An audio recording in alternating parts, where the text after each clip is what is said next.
नमस्कार रितेश जी। स्वागत है आपका मार्केट टाइम्स टीवी में। नमस्कार जी। रितेश जी, पिछले कई दिनों से हम देख रहे हैं कि कॉटन और कपास खल में एक मिसमैच देखने को मिल रहा है और काफी उठापटक देखने को मिल रही है। बिल्कुल चूंकि सही बात है। जी, चूंकि नरमा कपास की अगर हम बात करें, एक बार उम्मीद दोबारा जगी थी साल 2018 में कि 2014 जैसे भाव एक बार दोबारा मिलेंगे। और जनवरी के बाद से फिर दोबारा 2019 में एक बार फिर दोबारा उम्मीद बनी थी कि साल 2018 जैसे ही भाव मिल जाएं तो किसानों का और कारोबारियों का बड़ा अच्छा भला हो जाए। लेकिन एक बार फिर से हमने इसके ऊपर प्रेशर देखा। और जो इस समय पर अगर हम देखें, जो ट्रेड चल रहा है, जो जो एक्सपेक्टेशन थी, वो एक्सपेक्टेशन कहीं ना कहीं अधूरी पड़ती नजर आ रही है। एक बार फिर से हम कपास की, नरमा की कीमतों के ऊपर हल्का दबाव देख रहे हैं। क्या लगता है आपको, तेजी या मंदी? देखिए साहब, बिल्कुल सही है आपकी बात। अनएक्सेप्टेड चीज तो हुई है, लेकिन उसके पीछे कहीं ना कहीं हमें अध्ययन करने की जरूरत है कि इस वर्ष जो सोच थी वो भाव शुरू में क्यों नहीं आए। जी। उसके पीछे सबसे बड़ा कारण था कि हम लोग तेजी में थे, इसलिए कि क्रॉप कम है। जी। लेकिन हमने एक चीज को साइड में कर दिया कि ग्लोबल मार्केट को नहीं देखा। दूसरी चीज, हमने हमारे यहाँ पे सरप्राइजिंग एमएसपी प्राइस को इग्नोर करा, जिससे कि सामने हम एक्सपोर्ट नहीं कर पाए माल को। जी। और हमारे सामने कॉटन कैंडी 48,000 से 41,000 के लगभग आ गई थी। जी। और समय के साथ में बीच में चाइना और यूएस के ट्रेड वार की न्यूज़ेस से भी मार्केट इम्पेक्ट हुआ। और समय के साथ में जैसा कि एक्सेप्शन हम लोगों को तो ऑलरेडी था, जो जी। हमसे रिलेटेड लोग हैं वो जानते भी है कि 41,500 हम लोगों को कैंडी लगती थी। जी। जब जब सभी की एक्सेप्शन हाई थी तब भी हम लोग इसी और बैठे थे। 41,500 पे हम लोगों को उस जगह लगा जब यूएस $68 अराउंड सेंट अराउंड था, कि अब इसमें एक बिना चाइना से डील हुए भी भाव अब अट्रैक्टिव हुए हैं। डोमेस्टिक मार्केट में भी यार्न में डिमांड आई थी और यहाँ पर अब बाउंस बैक आना चाहिए अप टू 45,000। 45,000 और रुपए से ऊपर, 45,000 रुपए से ऊपर क्या आपको लगता है कि भावों पे प्रेशर आएगा? वहां पे बिकवाली देखने को? 45,000, हाँ 45,000 रुपए पर वापस से प्रेशर है, क्योंकि 41,500 से 45,000 का रेट बहुत जल्दी आया, शॉर्ट पीरियड में आया है। जी। शॉर्ट पीरियड में जिन लोगों को अच्छा नफा मिल रहा है जी। वह इस नफे को छोड़ना भी नहीं चाहते हैं। और जी। सामने अभी भी ग्लोबल मार्केट में ट्रेड वार की situation as it is maintain है, जी। इसलिए एक बार यहाँ पर प्रॉफिट बुकिंग लगती है जी। ऐसा लगता है कि वापस से करेक्शन आएगा। नहीं, अगर अगर क्योंकि ट्रेड वॉर अगर बढ़ता है और ट्रेड वॉर अगर होता है तो इसका फायदा क्या भारत को नहीं मिलेगा? क्योंकि चाइना और यूएस की आपस की जो ट्रेड की लड़ाई है, उसमें अमेरिका सबसे बड़ा इस समय पर एक्सपोर्टर है कॉटन का। और जो उसी कि पूरा उसका जो मार्केट शेयर है, जो डाटा दिखाता है उसके मुताबिक उसका मार्केट शेयर 35% का है और हिंदुस्तान का मार्केट शेयर सिर्फ मात्र 10% का है। तो क्या ऐसा नहीं लगता कि चीन जो अदर कंट्री से या अमेरिका से जो माल इंपोर्ट कर रहा है, कॉटन इंपोर्ट कर रहा है, उसकी जो खरीदारी है वो भारत की तरफ शिफ्ट होएगी? उसी कारण एक्चुअली में 41,000 का कैंडी 45,000 पे आया। जी। और कुछ हमने एक्सपोर्ट ऑर्डर्स बुक भी करे जी। और सामने कुछ एक्सपोर्ट करा बुक, और उसके बाद में अब एक्सपोर्ट डिमांड सामने नहीं दिख रही। उसका रीजन सबसे बड़ा है आईएनआर यूएसडी, कि ओके। आज अपना जी। रुपया मजबूत हुआ है तो सामने अब यहाँ पर एक्सपोर्ट थोड़ा सा वीक लगता है। जी। और अभी जो प्रेजेंट में अराइवल बिलो 1 लाख चली गई, जी। यह ऐसा भी लगता है कि अब अप्रैल फर्स्ट वीक से हम्म। अराइवल वापस से बढ़ेगी, क्योंकि 6,000 का कपास किसान घर में रखने को इच्छुक नहीं है। जी। नीचे भाव में किसानों ने होल्डिंग कर लिया था, कपास को बेचने नहीं आ रहा था, लेकिन जी। 6,000 की कपास बढ़ने पर आज आप देखो आज से ही वापस अराइवल है। जैसे वारंगल मंडी में अभी तक 500 गठान की आवक थी और आज आज की डेट में आज ही के दिन 1,500 गठान वारंगल में आई है। जी। जी। जी। तो ये मेरे को ऐसा लगता है कि अप्रैल के शुरू के सप्ताह में और सेकंड वीक अप्रैल में अराइवल एक बार फिर बूम पे आएगी। 120 आसपास आना चाहिए अराइवल। आज फिर 29 वो मार्च स्लोली को भाव स्लोली डाउन हो। वारंगल वारंगल मंडी में आज 29 मार्च को भाव क्या देखने को मिल रहे हैं, किस रेट पे सौदे हो रहे हैं? वारंगल मंडी पे आज की डेट में जो है आपके कपास की अराइवल तो है 1500 बेल की। जी। और जो वारंगल में आज कपास का रेट है वो 5855 है। 5855। यस। ठीक है, 5855 रुपए ये का हाँ, यहाँ पे भाव देखने को मिल रहा है। और तकरीबन अराइवल आपने बतलाई 1500 गठान की। 1500 गांठ की। ठीक है जी। और इसमें एक चीज और जानने की जरूरत है। अगर हम जो प्रोडक्शन को देखें, प्रोडक्शन इस हम्म, साल अब 5 साल में पहली बार ऐसा देखने को मिल रहा है, और पिछले कई सालों में ऐसा पहली बार है जब हिंदुस्तान का प्रोडक्शन किसी दूसरी कंट्री से कम हुआ हो। राइट, और बिल्कुल सही बात। ठीक है जी, इस बार पहली पहली बार ऐसा देखने को मिला है कि चाइना का प्रोडक्शन जो है हिंदुस्तान से ज्यादा है, 275 लाख गांठ का, बेल का, माफ हम्म, कीजिएगा। हम्म, और हिंदुस्तान का जो प्रोडक्शन है वो 270 लाख बेल का है। एक तो हम्म, यहाँ पे हमने फिसलन देखी। दूसरा, जो एक्सपोर्ट है उसमें, जैसा कि मैंने पहले भी बताया कि हम विश्व में सबसे बड़े प्रोड्यूसर हैं, लार्जेस्ट प्रोड्यूसर हैं हम। हम्म, और अमेरिका उसके बावजूद लार्जेस्ट एक्सपोर्टर है। हम्म, और हिंदुस्तान का जो एक्सपोर्ट है वो बेहद ही कमजोर है।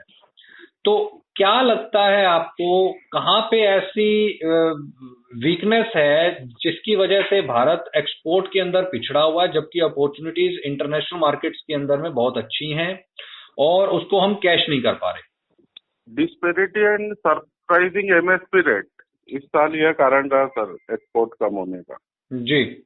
लेकिन इससे पहले के भी अगर हम डाटा देख लें, तब भी हमारा हम्म, एक्सपोर्ट पिछड़ा हुआ था, तब भी नहीं हम नहीं, कभी भी 10% फिर से भी ऊपर। इस साल से तो काफी अच्छा था ना सर। इस जी साल एक्सपोर्ट नाम मात्र का होने का कारण क्या है कि हमारी एमएसपी 1000 रुपए से जंप हुई है डायरेक्ट पे।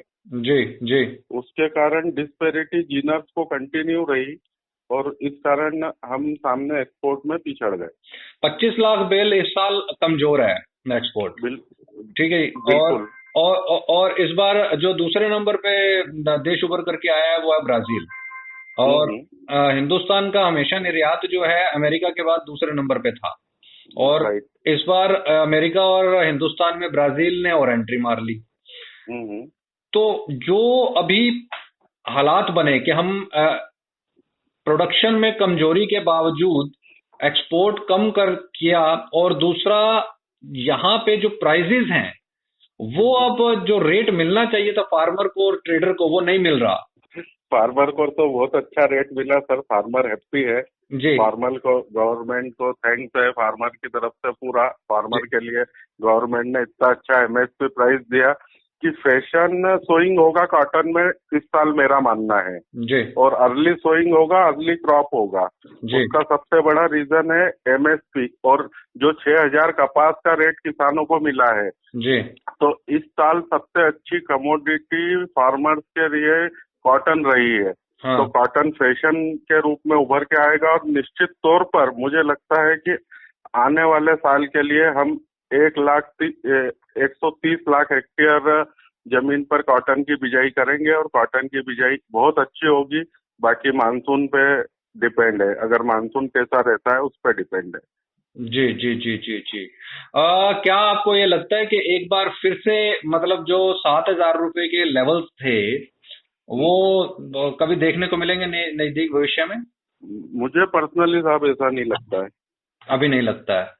और नहीं। जो 6,000 रुपए के आसपास मंडियां बनी हुई हैं, 5800 6,000 रुपए के आसपास मंडियां जो बनी हुई हैं, ये रेट हम्म, क्या मेंटेन रहेंगे? इसमें तो कोई बहुत ज्यादा गिरावट की उम्मीद नहीं करनी चाहिए, या अभी इसमें भी लगता है कि आपको रेट घटेगा? ये रेट टेम्परेरी एक डाउनफॉल आ सकता है अगेन, जी जो कि यहाँ पर फार्मर्स मार्केट में माल लाएगा। जी और अप्रैल 20 के बाद जब जी वापस से अराइवल अपने डाउन ट्रेंड पे आएगी और कमिंग मंथ में 55-60,000 बेल्स की अराइवल रहेगी, जी तब हो सकता है कि ये 6500 का रेट भी कैच कर सकता है। जी जी जी जी। क्योंकि 18-19 का जो अभी हमने प्रोडक्शन की जो 270 लाख बेल की बात करी थी वो था 480 एलबी के अकॉर्डिंगली।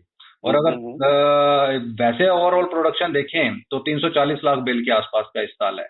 यस अ, यस। 340 प्लस माइनस 5 ही पकड़ के व्यापार करना चाहिए। जी। और इसमें सबसे बड़ी इस समय पर हम जो चीज देख रहे हैं वो ये देख रहे हैं कि गुजरात में जो इस सब बार जो प्रोडक्शन देखने को मिल रहा है, जो सामने आया प्रोडक्शन, वो 18-19 में 107 लाख बेल का सामने निकल निकल करके आ रहा है।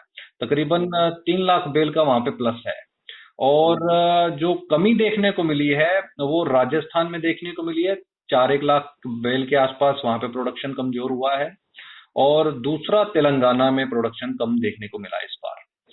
और प्रोडक्शन तो गुजरात चलिए, में सर आप थोड़ा सा चेक करिए, आपके पास डाटा आई थिंक गलत है गुजरात का। जी बताएं गुजरात का।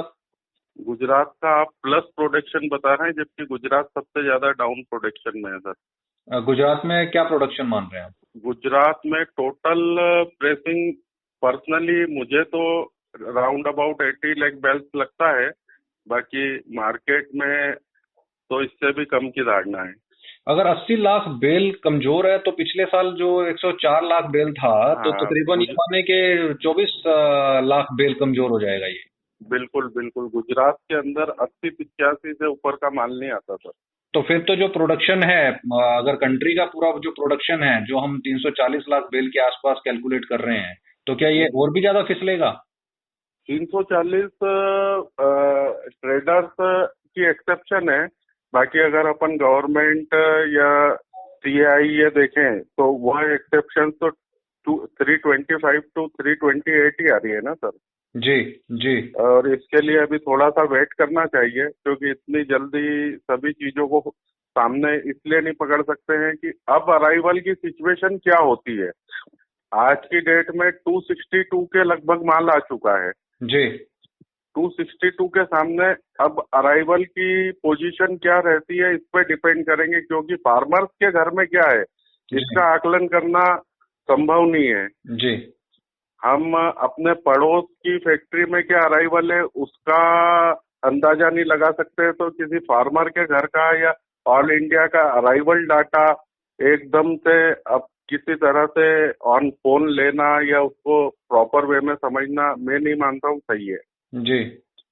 हो सकता है कि क्रॉप 3-20-25 का आए, लेकिन अगर गलती से, क्योंकि 124 लाख हेक्टेयर में तो बिजाई हुई है ना जी। अगर ये 340 लाख गठान के आसपास आ गया तो बाजार की परिस्थिति कुछ और भी हो सकती है। जी। क्योंकि आज जो मार्केट चल रहा है वो पूरी इस सोच के आधार पर चल रहा है कि क्रॉप एक्सेप्शन जो क्रॉप साइज का है वो 320 टू 25 है। Okay okay. यानी और भी कम की धारणा यहाँ पे है बाजार की। जनरल मार्केट स्कैनियो 325 का है। अच्छा अच्छा, 325 लाख बेल का है। हाँ। इसके जहाँ पे कॉटन के प्राइसेस नीचे आ रहे हैं, वहीं उसका जो बाय प्रोडक्ट है कपास खली के प्राइसेस के अंदर अचानक से हमने एक बड़ा जंप देखा है। 2000 से सीधा प्राइस 2600 रुपये पिछले हफ्ते छू लिया। 600 रुपये का जो एकदम अचानक से उछाल आया बाजार के अंदर, उसके पीछे क्या वजह मानते हैं आप? बहुत अच्छी बात पूछी सर आपने जी। पर इसके लिए क्योंकि हम सीजन के मिड में बात कर रहे हैं जी, तो एक बार हमको शायद इसको पीछे जाके देखना पड़ेगा जी, कि पब्लिक एक्चुअली में कंफ्यूज इसलिए है कि ऐसा क्या हुआ कि लास्ट ईयर फर्स्ट हाफ में 1900 का खली 1200 के लगभग आ गया था और इस साल फर्स्ट हाफ में 1900 का खली 2300-2400 के लगभग आ गया। जी। तो जी। इसका कारण क्या हुआ सबसे बड़ा? तो इसका सबसे बड़ा कारण ये है सर कि लास्ट ईयर हमारे पास में 20 लाख कुंटल बिनोला स्टॉक था जी। जो कैरी फॉरवर्ड था। जी। और पिछले उसके पहले सालों में एकदम से जो तेजी आई थी उससे फार्मर अदर केटल फीड पे डाइवर्ट हो गया था, तो खली का कंजम्पशन कम था। इसलिए वो कुट लास्ट ईयर फर्स्ट हाफ में एकदम से डाउन ट्रेंड पर गया था टिल अप्रैल। और 1200 रुपए का जो कुट का लेवल आया था वहां पर एक्चुअली में फार्मर्स अदर केटल फीड से फिर शिफ्ट वापस खली पर हुआ और फिर कंजम्पशन अच्छा हुआ क्योंकि दूसरे केटल फीड से खली सस्ती हो गई थी। ओके। और हमने सीजन के एंड तक जाते जाते देखा कि खल्ली का भाव 2100 रुपए बन गया था। जी जी अब इस साल तेजी क्यों आई फर्स्ट हाफ में, जी उसका रीजन मेरे हिसाब से ये बनता है सर कि एक तो हमारे पास में स्टॉक नहीं था कैरी फॉरवर्ड, जी। दूसरी चीज सरप्राइजिंग एमएसपी रेट, हम्म तीसरी चीज अनियमित मानसून के कारण सोइंग लेट हुई थी, जी। यील्ड कम रही और पब्लिक साइकोलॉजी कम क्रॉप की और सामने दिख रही थी। कम क्रॉप के कारण पब्लिक सिर्फ इंटरेस्टेड थी मार्केट को कैच करने में। जी तो ट्रेडर्स ने दिसंबर 6 जी। फरवरी आई थिंक 5 फरवरी या 6 फरवरी तक तो ट्रेडिंग रेंज में खली का मार्केट चला 1800 से लेके 2050 तक। जी फिर 6 फरवरी के आसपास ट्रेडर्स ने मन बनाया कि अब 50% माल स्टॉक करना चाहिए। जी। तो वहां पर 2150 का जो कॉटन सीड था वहां पर स्टॉक चालू हुआ और 6 फरवरी से 6 मार्च तक 5 मार्च तक यह 2300 के भाव पे स्टॉक होता रहा 2300 तक। अच्छा, ओके। और सामने फिर जब ऐसा क्रॉप एस्टीमेट सभी एजेंसीज के कम आने लगे और अराइवल भी इस साल हमने देखा कि 2 लाख गठान के ऊपर नहीं गई, ना ही 2 लाख को छुआ, 180-90 ही चल रही थी जी। तो वहां पर स्टॉकिस्ट 2150 बिनोले पे और 1850 की खली पे स्टॉकिस्ट आया और मार्च स्टार्ट होते होते जो हाफ स्टार्ट हुआ था फरवरी में उस स्टॉक को पूरा कर लिया गया लोगों द्वारा। खली का स्टॉक तो हालांकि कम हुआ लेकिन कॉटन सीड का स्टॉक मार्च महीने में पूरा हुआ। सभी ने अपने अराइवल को होल्ड करा, स्टॉकिस्ट ने माल लिया और 2300 का बिनोला 2800 के लेवल पे आ गया और आपकी जो खली थी वो 2050 से 2400 के लेवल पे आ गई है। जी जी जी। ये एक सबसे बड़ा कारण रहा फर्स्ट हाफ में तेजी आने का। लेकिन अब यहाँ पर प्रेजेंट सिचुएशन में मेरे को पर्सनली ऐसा लगता है कि जो 25 से 30% की इसमें तेजी आ चुकी है जी। तो यहाँ पर नया स्टॉकिस्ट नहीं आएगा। आने वाले समय में अच्छा रेट कॉटन का हो गया, अराइवल थोड़ी सी 15-20 दिनों के लिए बढ़ेगी और स्टॉकिस्ट जिसने स्टॉक कर भी लिया है वो इस भाव पे होल्ड नहीं करना चाह रहा है कॉटन सीड को क्योंकि उसको अच्छी तेजी मिली है 25 से 30% की, तो वो अपने माल को एग्जिट कर रहा है। यहाँ पे प्रॉफिट बुकिंग है मार्केट में, तो एक करेक्शन की उम्मीद तो पर्सनली लगती है यहाँ पर। कितनी बड़ी करेक्शन हो सकती है ये? अभी जब तक डिपेंड मानसून पे है। अभी कल आईएमडी ने मानसून की अच्छी न्यूज दी है जी और उसके कारण अभी मार्केट में करेक्शन ही एक्सेप्ट करना चाहिए। बढ़ने में 50 रुपए बढ़ सकते हैं लेकिन घटने के लिए अभी करेक्शन में वैसे तो मानो आपकी सभी डोर्स ओपन है पर फिर भी एटलीस्ट अगर ऑन स्क्रीन बात करें तो जो इलेक्ट्रॉनिक एक्सचेंज पे अभी मई का कुट नियर अबाउट 2310 लेवल पे चल रहा है जी। ये हो सकता है कि इसमें 2350 की तेजी ना आए और ये एक बार कम से कम 2100 तो इजीली बन सकता है, मेरा पर्सनल मानना। यानी आपके मुताबिक 200 रुपए की अभी इसमें गिरावट देखने को मिल रही है? बिल्कुल बिल्कुल। अगर इसमें कब तक एक्सपेक्ट करें 200 रुपए की करेक्शन? ये मेरे को साहब आने वाले 20 दिनों में लगती है, नेक्स्ट मंथ में। अच्छा, अगले महीने 15 तारीख तक ये 2100 रुपए तक के स्तर दिखला सकता है? दिखता है वो 15 से 20 तारीख तक। कारण ये है कि अगर 25 से 30% की तेजी आई है ना तो इसके अंदर एक 8-10% का करेक्शन नीडेड है मार्केट को। उसके बाद मानसून की क्या सिचुएशन रहती है उसके ऊपर आगे की फिर तेजी मद्दी चलेगी। ओवरऑल अगर मैं एक लास्ट आपका कंक्लूसिव वर्जन लूं तो इस कंक्लूजन के अंदर में आप कॉटन का नीचे में और ऊपर में क्या भाव देखते हैं साल 2019 में, और कपास खली का आप क्या भाव देखते हैं नीचे में और ऊपर में? सर अब आगे वाली सिचुएशन एक्चुअली में मानसून पर डिपेंड रहेगी जी। वो कैसा रहता है और सोइंग कैसा होता है और सामने वाली क्रॉप कैसी डिपेंड रहती है और साथ में चाइना यूएस ट्रेड वार की भी पोजीशन, आईएनआर यूएसडी को भी देखना पड़ेगा जी। लेकिन पर्सनली अभी ना तो खल में 2350-2400 की तेजी लगती है और न ही 45,000 रुपए की कॉटन में अभी पर्सनली तेजी लगती है। जी, बहुत बहुत शुक्रिया रितेश जी इस तमाम जानकारी के लिए। बहुत बहुत धन्यवाद। Thank you, welcome.